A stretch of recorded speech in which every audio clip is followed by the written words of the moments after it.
মাদকাসক্ত হওয়া যাবে না। আমি যদি শুনি মাঝে মধ্যে টুকটাক কথাবার্তা শুনি, আমার খুব মনে কষ্ট যায়। সমাজের দায়িত্বশীল যারা আছেন, খেয়াল করবেন, দায়িত্বশীল যারা আছেন ওদের লিস্টি করবেন। লিস্টি করে পিতামাতাকে সর্বপ্রথম নালিশ দিবেন যে আপনার সন্তানকে আপনি কন্ট্রোল করেন, সে তো মাদকে জড়াইতেছে।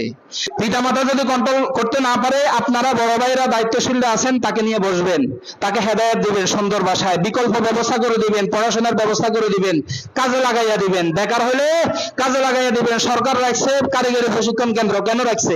কোটি কোটি টাকা সেখানে ইনভেস্ট করতেছে। কেন? বেকারদেরকে কর্মজীবী করার জন্য, দক্ষ করার জন্য সেখানে লাগাইয়া দেন। এদেরকে সমাজের ভিতরে বেকার রেখে পড়াশোনা থেকে মুক্ত, কাজ কাম থেকে মুক্ত, পিতামাতার কথাবার্তা আদাস পালন থেকে মুক্ত এরা, তারা কি করবে? তারা তো নেশা করবে, মাদক খাবে। তাদেরকে পথ আপনারা তৈরি করে দিচ্ছেন, তাদেরকে কাজে লাগাইতেছেন না। উপযুক্ত হলে বিবাহ শাদী করাইয়া দেন, কাজে লাগাইয়া দেন। আর যদি আপনাদের কথাও না শুনে, আপনারা সামাজিক ভাবে তাকে নিয়ে বসেন, একজন, দুইজন, তিনজন, চারজন, পাঁচজন নিয়ে বসেন তাদেরকে। প্রয়োজনে সামাজিক ভাবে যেদিন বলবেন, সেদিন আমি খতিব হিসাবে আপনাদের ইমাম না, আপনাদের নেতা না? আপনাদের নেতা কিনা বলেন না? শুধু নামাজের নেতা না, সমাজেরও নেতা। তাহলে আমাকে আমার প্রাপ্ত সম্মান দিয়ে আমাকে সভাপতি বানাইয়া একটা মিটিং ডাকবেন। গণ্যমান্য ব্যক্তি, চেয়ারম্যান, এলাকার মেম্বার, এমপি সাহেবকে ডাকবেন যে আমাদের এই 4-5 জন 10 জন এলাকায় যুবক আছে বেকার, এরা মাদকে আসক্ত হয়ে যাচ্ছে, এদের জন্য আমরা কিছু করতে চাই।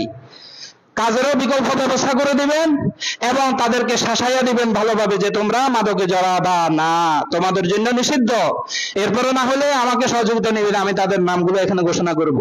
যেখানে ধরা খাবে সেখানে পানিশমেন্ট দিবেন। প্রয়োজনে এর বাহিরেও যদি বারবার করতে থাকে, মাদকের চোরাচালানের সাথে জড়িত থাকে, দেশ রক্ষা করার জন্য, সমাজ রক্ষা করার জন্য, যুব সমাজকে অধঃপতন থেকে বাঁচানোর জন্য আপনারা প্রয়োজনে জেল হাজতে পাঠাবেন তাকে। এরপরও তারা যদি না শুধরায়, প্রশাসনের সহযোগিতা নিন। গুনাহ হবে, বড় সওয়াব হবে। আপনি তাকে কামিয়াব বানাইতেছেন। আপনি যদি এভাবে ছেড়ে দেন যে আমার সমাজের যুবক ভাইয়েরা ওই জায়গায় এখানে খালি জায়গা পায়, সেখানে বসে বসে এই ধরনের আকাম করে, আপনি বাবা হন, ভাই হন, দাদা হন, আপনার কাছে আমার করজোড়ে অনুরোধ থাকবে, সমাজ বাঁচান।